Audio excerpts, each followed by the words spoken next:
السلام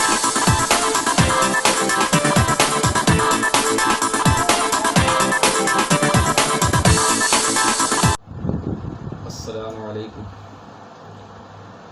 پچھلے ویڈیو کے بعد آج الحمدللہ میں پھر اپنا علمی پیکج لے کر حاضر ہوں، اور جیسا کہ میں نے آپ لوگوں سے وعدہ کیا تھا، آج کی میری ویڈیو کا موضوع ہے حدیث۔ انشاءاللہ آج ہم لوگ ڈسکس کریں گے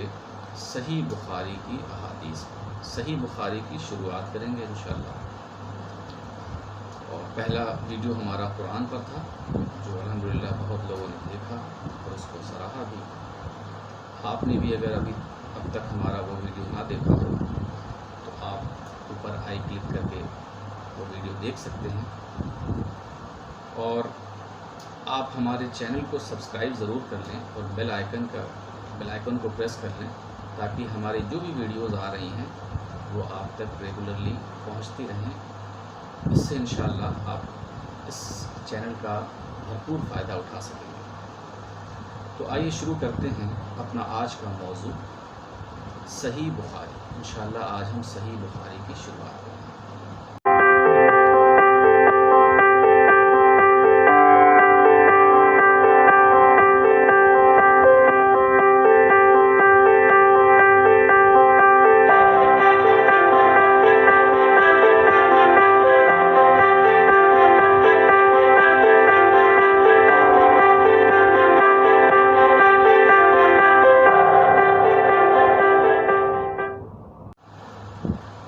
صحیح بخاری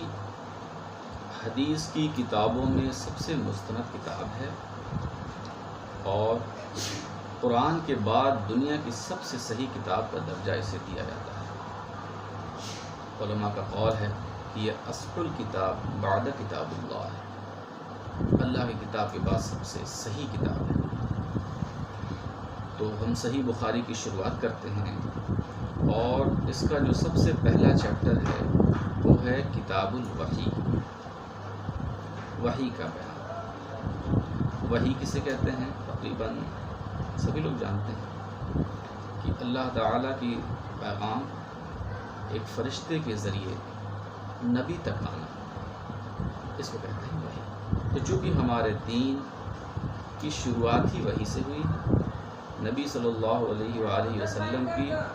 نبوت و رسالت کی شروعات ہی وحی سے ہوئی ہے، تو اس لیے ہماری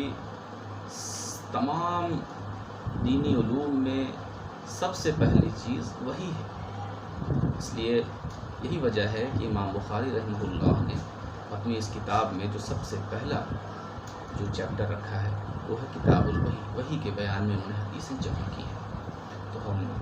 شروع کرتے ہیں۔ اعوذ باللہ من الشیطان الرجیم، بسم اللہ الرحمن الرحیم۔ اس کی جو سب سے پہلی حدیث ہے وہ اپنے چیپٹر کے نام سے تھوڑا میل نہیں کھاتی ہے۔ دراصل امام بخاری رحمہ اللہ جب اپنی اس کتاب کی شروعات کر رہے تھے تو انہوں نے سب سے پہلے اس بات کو ظاہر کرنا چاہا کہ ہر ایک عمل کا دار و مدار نیت پر ہوتا ہے۔ خود اپنے بارے میں بھی وہ یہی بتانا چاہ رہے تھے، اور چاہے وہ کتاب لکھنے والے کے بارے میں ہم سمجھیں یا کتاب پڑھنے والے کے بارے میں سمجھیں، اگر انہوں نے نیک کام سمجھ کر کے اس کتاب کو لکھنا شروع کیا تو یہ ان کے لیے بھی ہے، اور اگر ہم نیک کام سمجھ کر کے اس کو پڑھنا شروع کر رہے ہیں تو ہمارے لیے بھی یہی ہے۔ یہ سب سے پہلے ہمیں نیت کے بارے میں تلقین کرتی ہے کہ تمام اعمال کا دار و مدار نیت پر ہے۔ تو سب سے پہلی حدیث جو ہے وہ اس چیپٹر سے ریلیٹڈ تو نہیں ہے، لیکن انہوں نے سب سے پہلے اسی کو یہاں پر نقل کیا ہے۔ وہ حدیث میں پڑھ دیتا ہوں، اور آپ دیکھیں کہ حدیث کا جو آرٹ ہے یہ بھی مسلمانوں نے کیا خوب نبھایا ہے۔ حدیث میں ہوتا کیا تھا کہ ایک خبر ہم نے سنی فلاں سے، اور وہ بھی بتاتا تھا اپنے اوپر کی پوری کڑی کہ ہم نے سنی فلاں سے، اور فلاں نے بتایا کہ اس نے سنی فلاں سے، اور یہ کڑی پہنچتی تھی نبی کریم صلی اللہ علیہ وآلہ وسلم تک کہ آپ صلی اللہ علیہ وسلم نے یہ فرمایا۔ کس خوبصورت طریقے سے محدثین احادیث کو بیان کرتے تھے، ذرا آپ بھی اس کا نمونہ دیکھ لیجیے۔ عام طور سے عوام کے لیے جو احادیث بیان کی جاتی ہیں اس میں سیدھے اس طرح علماء یا بیان کر دیتے ہیں، یا اس طرح سے کتاب میں لکھ دی جاتی ہے کہ فلاں صحابی سے روایت ہے، فلاں صحابی سے روایت ہے کہ نبی کریم صلی اللہ علیہ وسلم نے ایسا فرمایا۔ لیکن جس کتاب سے وہ حدیث لی گئی ہے، ظاہر سی بات ہے کہ اس کتاب کے مصنف اور اس صحابی کے درمیان کافی فاصلہ ہے، 80 سال کا، 100 سال کا، 150 سال کا۔ تو ڈائریکٹ ان صحابی سے تو اس نے سنا نہیں، اس کے بیچ میں اور بہت سے لوگ ہیں جن کے ذریعے سے ہوتی ہوئی اس کتاب کے مصنف تک پہنچی ہے۔ تو ذرا سا اس سند اور اس سلسلے کی جو خوبصورت کڑیاں ہیں، ذرا اس کو بھی آپ دیکھ لیجئے۔ امام بخاری، سب سے پہلی حدیث کے بارے میں بتا دے رہا ہوں، امام بخاری کیا فرما رہے ہیں کہ ہم سے بیان کیا حمیدی نے، کہا کہ ہم سے بیان کیا سفیان نے، کہا ہم سے بیان کیا یحییٰ بن سعید انصاری نے، کہا مجھ کو خبر دی محمد بن ابراہیم تمیمی نے، انہوں نے سنا علقمہ بن وقاص لیثی سے، وہ کہتے تھے میں نے حضرت عمر بن خطاب رضی اللہ تعالی عنہ سے منبر پر سنا، فرماتے تھے جتنے کام ہیں وہ نیت ہی سے ٹھیک ہوتے ہیں، اور ہر آدمی کو وہی ملے گا جو نیت کرے، پھر جس نے دنیا کمانے یا کوئی عورت بیاہنے کے لیے ہجرت کی، اس کی ہجرت اسی کام کے لیے ہوگی۔ اب یہاں پہ آپ دیکھ رہے ہیں کہ یہ معاملہ نبی کریم صلی اللہ علیہ وآلہ وسلم تک نہیں پہنچ رہا ہے، یہاں کس کا قول بیان کیا جا رہا ہے؟ حضرت عمر رضی اللہ تعالیٰ عنہ۔ تو محدثین کا یہ بھی اصول رہا ہے کہ کسی قاعدے میں، کہ کسی معاملے میں اگر انہیں ڈائریکٹ نبی کریم صلی اللہ علیہ وسلم سے کوئی قول نہیں مل پاتا تھا تو وہ صحابہ کو بھی ٹٹولتے تھے، صحابہ سے بھی اس طرح سے اس سے ریلیٹڈ کوئی بات ملتی تھی تو ان سے بھی لے لیتے تھے، یہاں تک کہ تابعین سے بھی وہ لے لیتے تھے وقت و ضرورت کے حساب سے۔ تو یہاں پہ امام بخاری رحمہ اللہ نے اس بات کو لیا ہے حضرت عمر بن خطاب رضی اللہ تعالیٰ عنہ سے، اور یہ بھروسہ انہوں نے بھی کیا ہے اور ہم بھی کرتے ہیں کہ وہ نہ صرف نبی کریم صلی اللہ علیہ وسلم کے جلیل القدر صحابی ہیں بلکہ اسلام کے ذمہ دار دوسرے خلیفہ بھی ہیں، اور ایسے بھی حضرت عمر بن خطاب رضی اللہ تعالی عنہ کا اس امت میں جو مقام ہے وہ کسی سے ڈھکا چھپا نہیں ہے۔ تو اگر کوئی بات بیان کر رہے ہیں تو انشاءاللہ وہ بھی حقیقت سے پرے نہیں ہے، اور وہ تقریباً حدیث کے قائم مقام ہے۔ انہوں نے بھی نبی کریم صلی اللہ علیہ وسلم سے یہ علم حاصل کیا ہوگا، اللہ نے جو انہیں سمجھ بوجھ دی ہے اس سے کہا ہوگا، ان کی بات پہ بھی ہم اعتبار کرتے ہیں، اگرچہ صحابہ کی بات بھی اس درجے کی حجت نہیں رکھتی جس درجے کی نبی کریم صلی اللہ علیہ وآلہ وسلم کی بات حجت رکھتی ہے۔ بہرحال یہ جو نبی کریم، یہ جو حضرت عمر بن خطاب رضی اللہ تعالی عنہ سے مروی یا روایت کردہ یہ جو حدیث ہے، اس میں آپ فرما رہے ہیں، آپ کا کل کہنے کا لب و لباب یہ ہے کہ ہر ایک کام کا دار و مدار نیت پر ہے کہ آدمی نے کس نیت سے وہ کام کیا ہے۔ نیت ٹھیک تو وہ کام ٹھیک، وہ کام قبول، نیت نہیں ٹھیک تو وہ کام بھی نہیں ٹھیک، وہ کام ناقبول۔ اس کے بارے میں تمام احادیث بھری پڑی ہیں کہ جو دکھاوا کرنے کے لیے، شہرت کے لیے کوئی کام کرتا ہے تو اللہ تعالیٰ اس سے فرمائے گا جا انہی لوگوں سے تو اس کا اجر لے لے، یا دنیا میں تو اس کا اجر ان سے، دنیا میں تو شہرت پا چکا ہے، اس کا تو نے ثمرہ لے لیا وغیرہ وغیرہ، اس مختلف الفاظ میں۔ یعنی اللہ تعالیٰ ہمارے اعمال میں سے چن چن کر کے ان اعمال کو لے لیتا ہے جو خالص اللہ کی رضا کے لیے ہم نے کیا، اور اس کے علاوہ باقی جو اعمال ہم نے دنیا کو دکھانے کے لیے، شہرت کے لیے اور دوسرے کسی بھی مقصد سے کیا ہے، وہ اعمال ہمارے قابل قبول نہیں، باقی اللہ کی مرضی۔ تو پھر سے اس کو پڑھ دیتے ہیں کہ حضرت عمر بن خطاب رضی اللہ تعالی عنہ سے منبر پر سنا، فرماتے تھے کہ جتنے کام ہیں وہ نیت ہی سے ٹھیک ہوتے ہیں، اور ہر آدمی کو وہی ملے گا جو نیت کرے، پھر جس نے دنیا کمانے یا کوئی عورت بیاہنے کے لیے ہجرت کی، اس کی ہجرت اسی کام کے لیے ہوگی، یعنی اس کو ہجرت کا ثواب نہیں ملے گا، وہ اس کا وہ کام بن جائے گا۔ بہرحال اب آتے ہیں اپنے اصل موضوع پر، یعنی اس چیپٹر سے ریلیٹڈ احادیث کی شروعات اب ہوگی۔ وہ پہلی حدیث اس چیپٹر کی تھی، لیکن حقیقت میں اس چیپٹر کے موضوع پر پہلی حدیث اب شروع ہو رہی ہے، حدیث نمبر 2۔ ہم سے بیان کیا عبداللہ بن یوسف نے، کہا ہم کو خبر دی امام مالک نے، انہوں نے ہشام بن عروہ سے، انہوں نے اپنے باپ عروہ سے، انہوں نے ام المومنین حضرت عائشہ صدیقہ رضی اللہ تعالی عنہا سے، اللہ ان سے راضی ہو، کہ حارث بن ہشام نے حضرت صلی اللہ علیہ وآلہ وسلم سے پوچھا اور کہا یا رسول اللہ صلی اللہ علیہ وسلم بتلائیے آپ پر وحی کیسے آتی ہے؟ حضرت صلی اللہ علیہ وآلہ وسلم نے فرمایا کبھی تو ایسے آتی ہے جیسے گھنٹے کی جھنکار، اور یہ وحی مجھ پر بہت سخت گزرتی ہے، پھر جب فرشتے کا کہا مجھ کو یاد ہو جاتا ہے تو یہ موقوف ہو جاتی ہے، اور کبھی فرشتہ مرد کی صورت میں میرے پاس آتا ہے اور مجھ سے بات کرتا ہے، میں اس کا کہا یاد کر لیتا ہوں۔ حضرت عائشہ رضی اللہ عنہا نے کہا میں نے حضرت صلی اللہ علیہ وسلم کو دیکھا، کڑکڑاتے جاڑے کے دن آپ صلی اللہ علیہ وسلم پر وحی اترتی، پھر موقوف ہو جاتی، اور آپ صلی اللہ علیہ وسلم کی پیشانی سے پسینہ پھوٹ نکلتا۔ یعنی اس سے معلوم ہوا کہ نبی کریم صلی اللہ علیہ وآلہ وسلم پر جب وحی آتی تھی تو آپ صلی اللہ علیہ وسلم پر اس کی سختی ہوتی تھی، اس سے آپ کو تکلیف بھی ہوتی تھی۔ دیکھیے نبی کریم صلی اللہ علیہ وآلہ وسلم نے ہم لوگوں کے لیے اس امت کے لیے کتنا کچھ برداشت کیا، حالانکہ وہ اللہ کی رضا تھی اور اللہ کا حکم تھا ان کے لیے، وہ تو بجا لانا تھا، لیکن اس سے ہم کتنا فائدہ اٹھا رہے ہیں، اور ہمارے اس فائدے کے پیچھے نبی کریم صلی اللہ علیہ وسلم نے کتنی تکلیفیں اٹھائی ہیں کہ وحی بھی آپ کو سخت گزرتی تھی۔ آپ نے فرمایا کہ ایک پہلی جو اس وحی کا ذکر کیا، فرمایا کہ وہ مجھے ایک گھنٹے کی آواز کی طرح لگتی تھی، اور اس سے وہ مجھ پر بہت سخت گزرتی تھی۔ کبھی اس طرح وحی آتی تھی اور کبھی اس طرح آتی تھی کہ ایک فرشتہ مرد کی صورت میں آ جاتا تھا، بات چیت کرتا تھا، وہ جو کچھ بتاتا تھا وہ وحی ہوتی تھی اور مجھے وہ چیز یاد ہو جاتی تھی۔ یہ ظاہر دکھ رہا ہے کہ بنسبت اس کے یہ آسان پڑتی ہوگی، یہ تھوڑا سہل تھی، اس میں اتنی تکلیف نہیں تھی۔ اور حضرت عائشہ رضی اللہ عنہا خود بیان فرما رہی ہیں کہ میں نے دیکھا کہ کڑکڑاتے جاڑے میں وحی آتی تھی، لیکن اس وحی کی کچھ ایسی سختی ہوتی تھی جس کی وجہ سے